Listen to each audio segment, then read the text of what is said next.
I had this franchisee one time with Sport Clips, and they're like, man, I can't hire any people. I said, if you want me to be completely honest, I wouldn't want to work for your ass either. Like you're not very fun. You're always on them.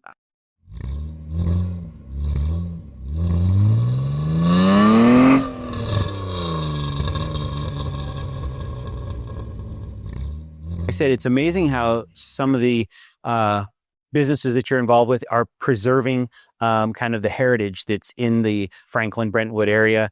Really remarkable. But on the other side of the table, you have some other businesses. You were involved in Sports Clips for a while, involved with Sport Clips Haircuts in 2008, grew that brand over time to 58 stores that I personally owned and operated. I also owned the developing rights for Tennessee, and then ended up buying the developing rights for Indiana and Kentucky, and then ended up going back and buying the developing rights for Alabama, Florida Panhandle. So over the following 8 years, back from 2008, we built about 180 stores between 30 minutes south of Chicago, the Gulf. Throughout the years, we had some very, very good stores and some failures. I think I always say, if you do enough deals, you're going to have some bad deals in there, right? Yep. And so it was a good brand for a long time. It was our largest franchisee for many years. COVID hit, and man, it was really, really tough. Yep. I mean, we shut 58 stores down in like a week and a half to 2 weeks. Going into COVID, because the revenue started going down and nobody knew what was going on in the world. We didn't know what was going to happen. But we didn't have a choice to shut those stores down because of the revenue was just tanking. And then we fast forward about 8 or 9 weeks past that, when we start opening back up, then it was a challenge to get those 58 stores back open, which we never got them all back open. We got 52 of them back open. So we lost 6 of those stores through COVID. The businesses you own seem to be ones that are very labor intense in some reason. Either, obviously, you have to have licensing and stuff for the Sports Clips, having a number of employees for each one of the restaurants and other stores that you own. How do you approach that in today's market? Are you finding it difficult to attract the talent that you need? Or, talent is always the hardest thing to deal with, right? Yeah. I mean, getting good talent, if you have good people in your places, whatever it is, whether it's a restaurant or a coffee shop, a IV hydration spa, whatever that is, you have to have good people to make things work, right? And so that's always the number one thing we think about every single day when we wake up. But we also try to make it fun. We try to make sure they make money. And so, if you're going to work in a restaurant, why not work in a restaurant you're having fun with? You have great clientele and they're going to make great tips. Also about communicating with employees from where they're at, right? There's so many ways to communicate with people. I get people that text me. I get people that call me. I get people that Snapchat me. I get people that Facebook me. I get people that Instagram me. And I'm probably just scratching the surface on how you can communicate with people today in today's time. You got to get to their level where they like to communicate, right? And you got to be fun. You got to have fun with your job, right? And you have to manage people. But I always say, we don't manage people, we coach people. We want to be a part of a championship team. Absolutely. Right? Just like the Cowboys in the 90s, or just like New England, a few years ago, or just like Kansas City Chiefs, a couple years ago. We want to create that winning team. And I think people truly want to be a part of a winning team. When you're a business owner, your employees are your key asset.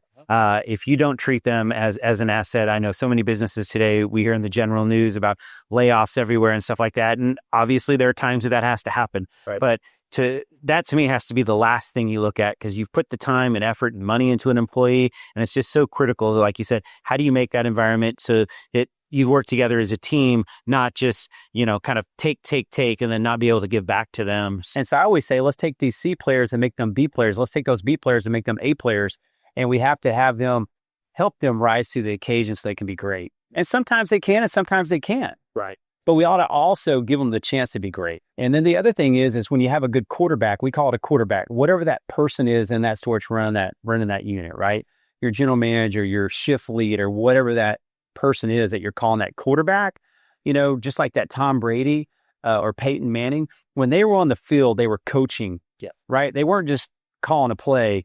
They were seeing and reading the defense. They were seeing what was going on around them, and they were coaching while they were playing. And so I think we have to do the same thing. We have our general managers in here, or our shift leads.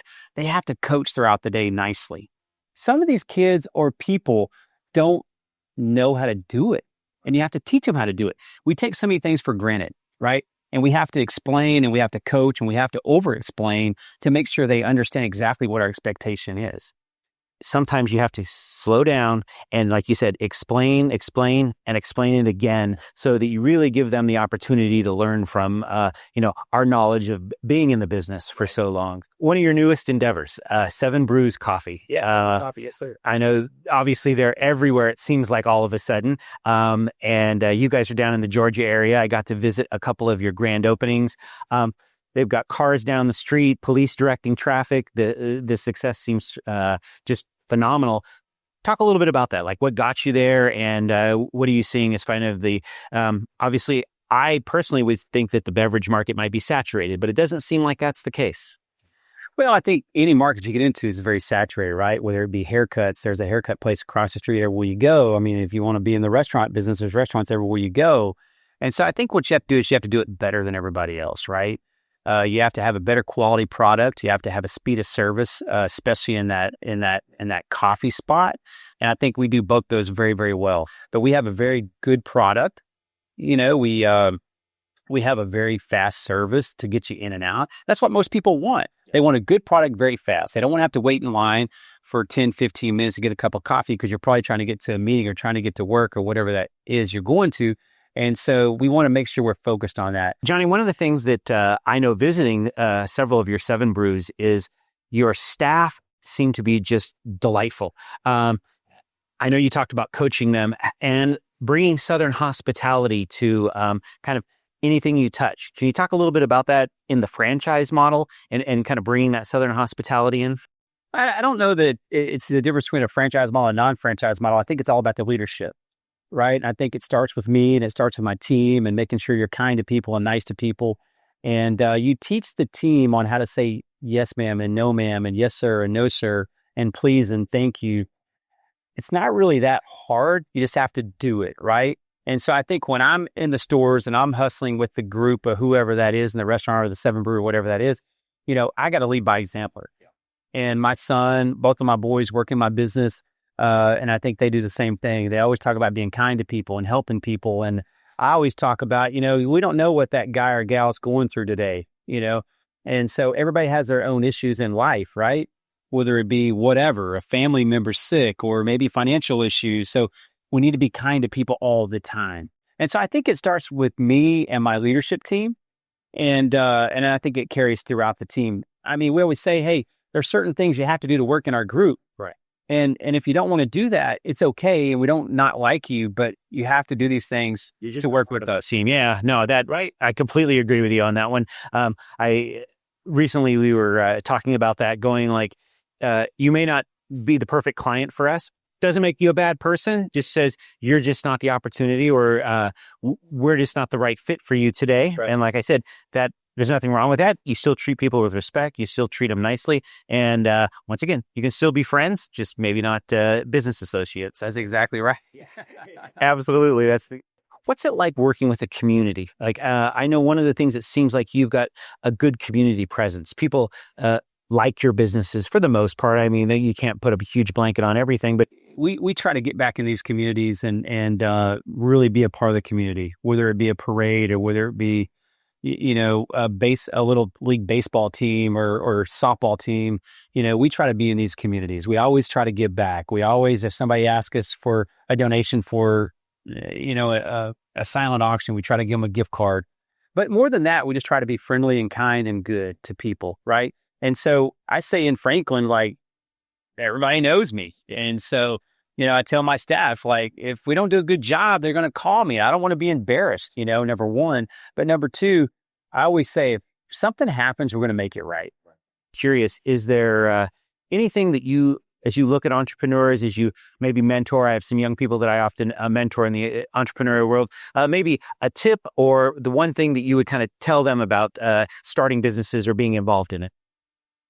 Well, that's a great question. I think the biggest thing is understand you're going to have some successes and some failures. And I said this earlier, that, if you're in enough deals, you're going to have some bad deals, and you can always work your way out somehow, some way. Right. And the other thing I'd say is, surround yourself with other great people, right? Great entrepreneurs, maybe people that are more mature than you, or people that have been through more issues than you, or had more success than you, probably both. And they can help you work through some of these deals, right? I always say, if I'm the smartest guy in the room, I don't have a very good room around me. Right. Amen. And so I want to make sure I have good people around me, whether it's be mentors or CPAs or attorneys. And having those good people around you that have experience can get you through some bad times. I know myself, I'm somebody that says I'm never going to retire, but everybody's a little bit different. What do you see as the future for you and the organization and where you want to take it? Well, I think my boys, they get up and work hard every single day. They're smart kids, and I want to see them take more and more of the businesses over from a daily operations as well.